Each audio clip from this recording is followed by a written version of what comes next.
Larissa Lai est née aux États-Unis. Elle est d'origine chinoise. Elle est aussi romancière, poétesse et professeure d'anglais à l'université de Calgary. Ses romans appartiennent au genre de la fiction spéculative, avec une oscillation entre des futurs hypertechnologiques capitalistes et un passé antique des légendes chinoises. Cela fait dire à Michelle N. Huang, qui décrit ainsi son travail. Lai has a molecular aesthetics which simulates a double helix braided narrative that triangulates both past histories and future possibilities to dislocate the present. Dans The Tiger Flu, dont je vais vous parler aujourd'hui et qui est son 3e roman, publié en 2018, on a également une structure en ellipse avec 2 voix qui s'alternent chapitre après chapitre.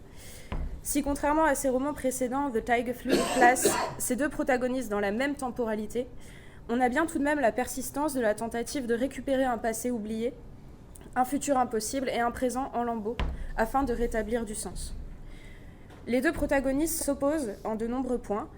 Jeune et inexpérimentée, Cora habite la ville décharnée de Saltwater City. Son corps est équipé de nombreuses technologies, dont les écailles, sur lesquelles je reviendrai. Ces chapitres sont hétérodiégétiques, comme si elle n'avait pas encore trouvé sa voie, là où ceux de Kirilo, la 2e protagoniste, sont homodiégétiques. Kirilo vit dans un village en marge, une communauté séparatiste de clones lesbiennes, échappée d'une usine qui s'appelle les Grist Sisters.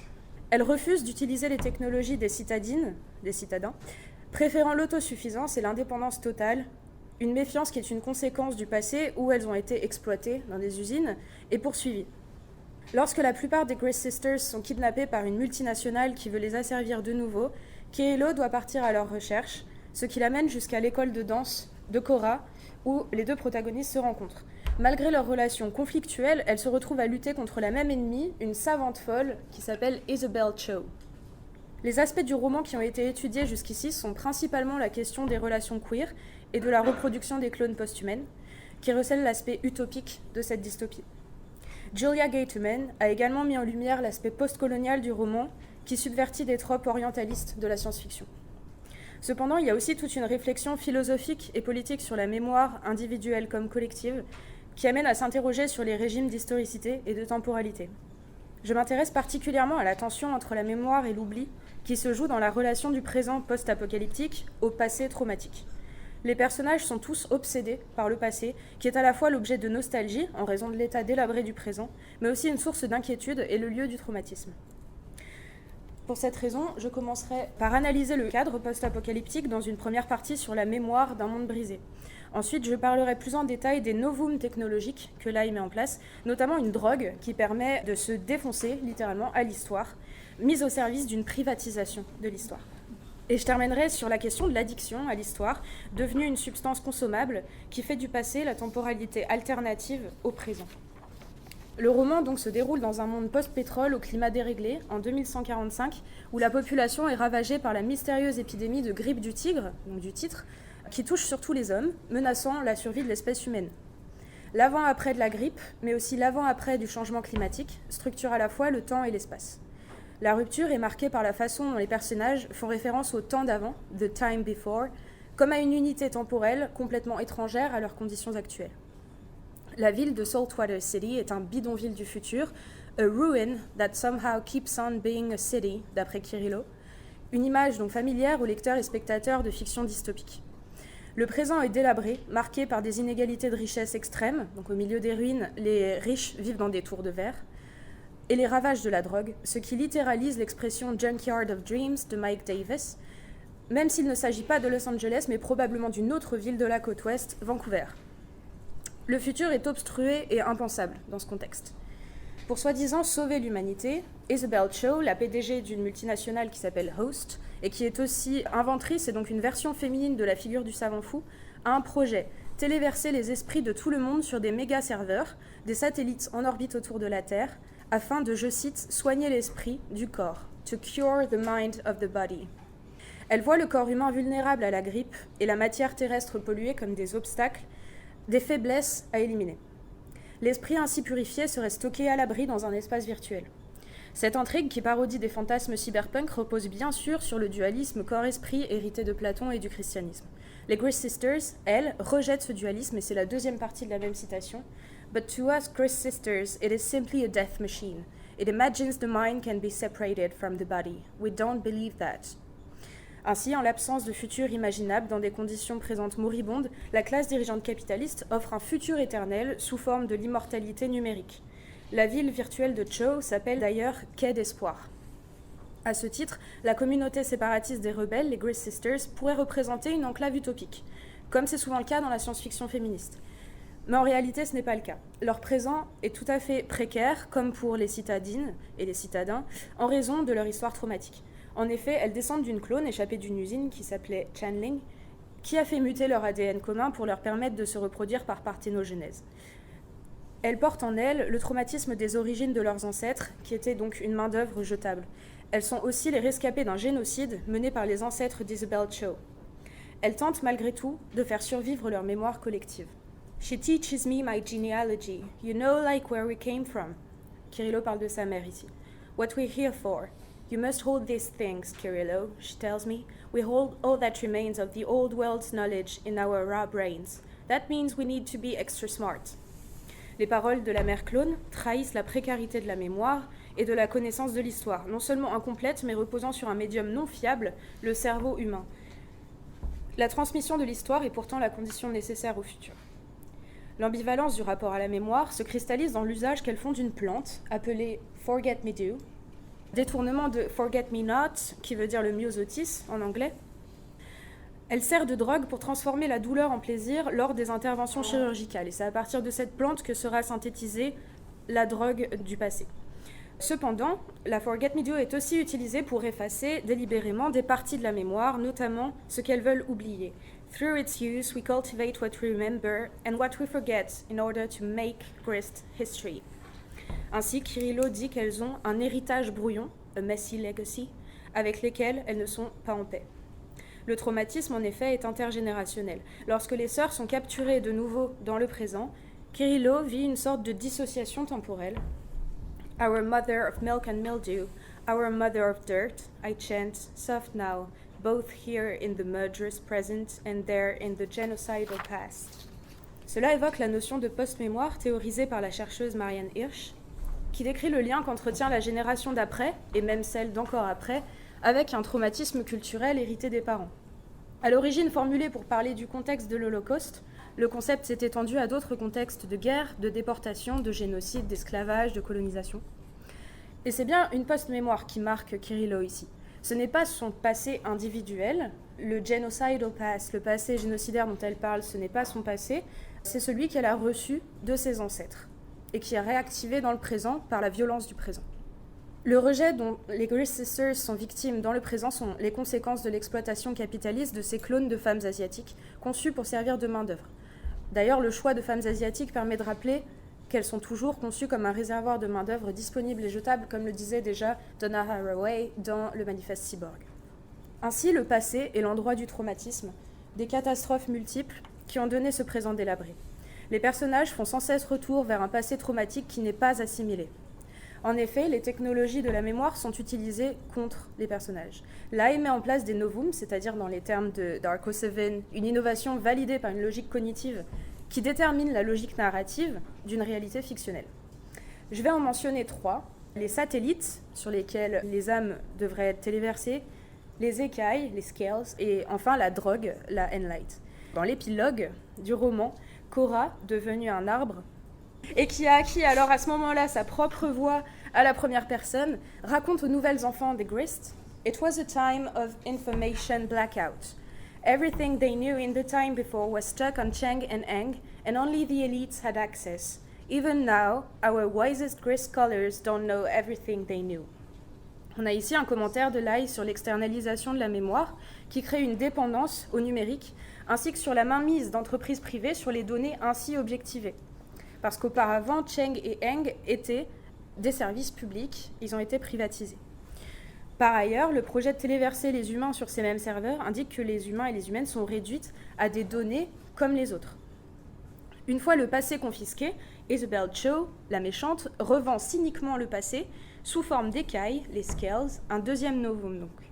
Ce sont des dispositifs qui se plantent dans la tête, dans un dispositif qui s'appelle le halo, et qui permettent d'obtenir des informations sur le présent. Et ils sont aussi utilisés pour des choses beaucoup plus mondaines, comme par exemple recevoir des invitations pour des soirées, etc. Mais les gens les utilisent surtout pour observer le passé, connaître le passé pré-catastrophe, donc the time before. Voici un exemple de comment le savoir contenu sur les écailles complète une réalité vidée de sens. Cora has seen the moon lots of times during monsoon season, when the heavy rains wash the acid sky and reveal what lies high above. But she knows about the moon mostly because of the memory scale that Uncle Y gave her last year for her 14th birthday. Donc sans les écailles, elle oublie. Là encore, on a la critique d'une dépendance, mais qui pour les personnages est un moindre mal. Connaître le passé, en fait, est un objectif primordial pour réactiver le présent et le futur, et c'est même le moteur de l'intrigue. Pourtant, les écailles ne semblent donner qu'une histoire inerte et dévitalisée. Un troisième novum, enfin, vient compléter le motif de l'histoire marchandisée et consommée, la N-Light. La N-Light est une drogue issue de la plante Forget Me Do qui permet de revoir le passé dans des hallucinations individuelles mais aussi collectives. Les écailles et la N-Light se combinent dans ce futur où les personnages tentent éperdument de se jeter dans le passé. Down Hastings Street she flees, past the N-Light junkies stoned on history, past the scale exchange where denizens routinely swap out shimmering flakes and tendrils of information in a desperate attempt to know and so fix the broken world. Cependant, ces dispositifs échouent à réparer le passé et ne font qu'accentuer le besoin d'en consommer toujours davantage. Une véritable addiction au passé, une fuite en arrière. La drogue est vendue à la criée. Par exemple, see the present as you've never seen it before, shouts one seller. You know you want to. L'ami de Cora l'incite à prendre de la N-Light en ces termes. If you don't take the N-Light, the parkade is just a useless ruin from the time before. To see the truth of this place, to see the Pacific Pearl, you need the drug. It's the first step to the upload. On a donc un retournement dans lequel l'ici et le maintenant est paradoxalement moins réel, moins vrai que le passé. Cela indique l'orientation profondément nostalgique d'une société vers un passé qui pourtant n'est pas plus désirable puisqu'il contient les germes de la catastrophe. Le passé se fait alors divertissement. On peut s'interroger ici sur le régime d'historicité que cela indique. Certains aspects évoquent le présentisme, qui d'après François Hartog est notre régime d'historicité, par la muséification du passé, par son aspect fixé. Ou encore les temporalités de l'immédiateté dictées par un certain usage des technologies, un aspect que Jérôme Bachet a ajouté au régime de temporalité présentiste et qui ressort dans The Tiger Flu. En même temps, le présent est entièrement dévalorisé, donc est-ce toujours un présentisme ? Il n'a aucune valeur propre et il est tout entier orienté vers le passé. Même le présent de la lecture est sans cesse tiré en arrière vers ce passé apocalyptique qui est en fait notre futur, donnant l'impression d'une progression de l'intrigue entravée par le poids du passé. Par le biais de la N-Light et des écailles, l'AI opère une matérialisation de l'histoire en une substance absorbable et consommable. Vendue comme un pharmacone, l'histoire est plutôt un poison qui ronge et qui aliène, qui sépare du présent. En effet, l'une des raisons est que les informations sont reçues mais pas traitées, pas assimilées. Kirill affirme au sujet de l'histoire transmise par sa mère « I can't understand, but I know ». La même chose se produit avec l'histoire reçue par la drogue et les écailles. C'est du passé mort, l'histoire de la déchéance, que pourtant on ne se lasse pas de contempler. Ce qui m'amène à parler plus en détail des effets de ces novums, qui sont éminemment corporels. Là, il met en place des moyens de matérialiser l'histoire dans le roman au niveau visuel et au niveau auditif, lui conférant ainsi une véritable texture dans le texte. D'abord, le son de l'histoire. Lorsque Cora prend de la N-Light, l'histoire se met à acquérir un son propre, à savoir des sons gutturaux comme que, g et la sonorité r. Je vous ai mis quelques exemples qui viennent d'un chapitre central où en fait, donc sous la pression de ses pairs, Cora prend de la N-Light. The deep glottal growl of an old tiger, the low rumbling sound of history, the roar of another crumbling. Their fearsome purring makes the rumble of the past resonate deeply below the level of audible sound. Ces sonorités sont associées au rugissement des tigres qui apparaissent dans toutes les hallucinations, qui incarnent la catastrophe sous la forme de l'épidémie, mais aussi se met du coup à incarner l'histoire elle-même. Par ailleurs, la Enlight à haute dose permet de diffuser par les yeux une vapeur verte qui se change en hologramme. C'est pourquoi j'ai emprunté ces images du zoo holographique d'Amnéville. Les personnages se réunissent dans des événements publics où ils hallucinent collectivement des dioramas du passé en 3 dimensions, dont voici un aperçu. Vast cliffs and towers of polar ice carve into the warming sea. A parade of long-dead animals, wolves, mammoths, bears, and oxen, find their way into the wombs of their contemporary cousins. In white rooms, giant bellows expand and contract to help those in the throes of the third wave breathe longer than they otherwise might. Oceans swell and rise to engulf whole cities. The denizens of Saltwater City construct a massive wall of earth to protect themselves. On a donc ce genre de juxtaposition qui décrivent les hallucinations collectives vues par les personnages. Ici, c'est la catastrophe du changement climatique qui est représentée avec l'extinction de masse, le réchauffement de l'océan et la fonte des glaciers. Dans ces passages, donc, l'histoire humaine et l'histoire géologique se télescopent dans un spectacle vu depuis l'après. Ces passages évoquent des aspects de la société du spectacle décrite par Guy Debord. En effet, Debord insiste sur l'importance du voir, et il parle même d'un univers spéculatif. En l'occurrence, dans The Tiger Flu, un univers spéculatif entièrement tourné vers le passé. Mais aussi, Debord rappelle l'importance de la séparation du réel et du vu dans la société du spectacle, dans une perspective de classe. C'est-à-dire que le réel échappe à une fausse conscience qui empêche la conscience de classe des exploités. En effet, les hallucinations en réunion dénotent un besoin de lien collectif à l'histoire.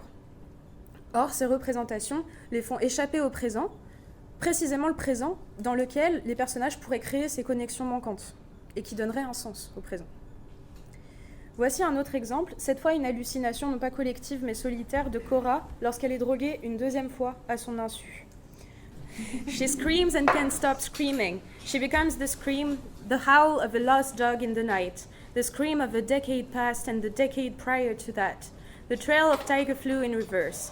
She screams the emergence of the quarantine rings, the first epidemic, the tiger wine craze, the end of oil, the launch of Cheng and Eng, the expulsion of the Gress sisters, their legalization for labor on Pacific Gyre Island, the discovery of Chanling's genetic mutation, Chanling's immigration from the United Middle Kingdom to Cascadia, the consolidation of the United Middle Kingdom from China, and all of the little Asian countries that surround it, the Japanese occupation of Hong Kong, the birth of Chanling's great-grandmother to a young Hakka woman in the village of Happy Valley in the early days of the British colonial administration, the Opium War, the fall of the Ming Dynasty. She screams and screams and screams, and in her mind's eye sees a sideways figure 8, the loop of infinity screaming the scream of her long history, the howl of the O of O, green darken the earth and the blue dark beneath it. On a un rembobinage, un montage à l'envers de l'histoire personnelle qui devient articulé à des strates de plus en plus grandes du passé collectif à travers le temps. Là, entremêle des éléments de l'histoire factuelle à l'histoire extrapolée. Le polyptote de Scream, que j'ai mis en gras, encadre le défilement toujours accéléré de l'histoire, ce qui imite la cyclicité qu'évoque l'image du roman de Möbius que j'ai mis en rouge. Là, il donne ainsi accès à la qualité hallucinatoire d'un passé qui submerge, qui dépasse l'entendement et qui pourtant est le seul moyen de comprendre l'état du présent. On note d'ailleurs que ces passages de défilement effréné sont un moyen de contourner les passages explicatifs classiques de la science-fiction.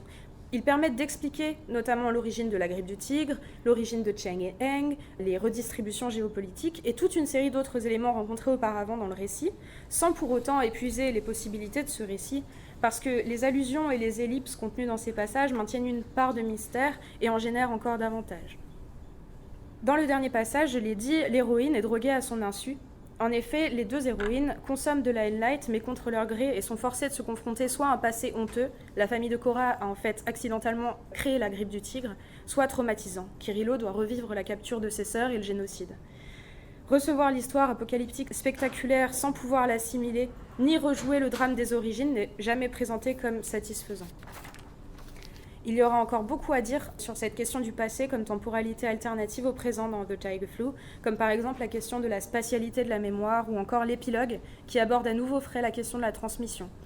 Mais pour conclure, je voudrais revenir donc sur les 3 ensembles d'éléments que j'ai identifiés, que Lai utilise afin de porter un regard rétrospectif sur notre présent devenu passé. D'abord le cadre post-apocalyptique, où le présent est brisé, délabré, et où le monde d'avant est l'objet de nostalgie, mais aussi de spectacles sensationnels. Walter Benjamin disait « Il se pourrait que l'être humain se mette à apprécier le spectacle de sa propre destruction comme un plaisir esthétique. » Et c'est exactement ce qui se joue dans The Tiger Flu. Le deuxième ensemble d'éléments, ce sont les outils spécifiques de la science-fiction, les novum, assortis d'explications d'ordre rationnel sur leur existence. Mais cela est juxtaposé, et c'est mon troisième élément, à des états modifiés de conscience qui remettent en question l'ordre rationnel, et où là, il confère à l'histoire une identité visuelle et sonore qui se taille en espace au cœur du roman. Le prétexte à cela, donc, c'est l'état modifié de conscience. Représenter l'histoire comme une substance qu'on s'administre pour contempler le spectacle de la catastrophe est un commentaire acerbe sur notre propre culture de l'apocalypse, pour reprendre les termes de Teresa Heffernan. On n'en finit plus, en effet, de contempler la fin du monde collectivement, mais cet écran de fumée obstrue aussi très probablement d'autres qualités du présent. Je vous remercie.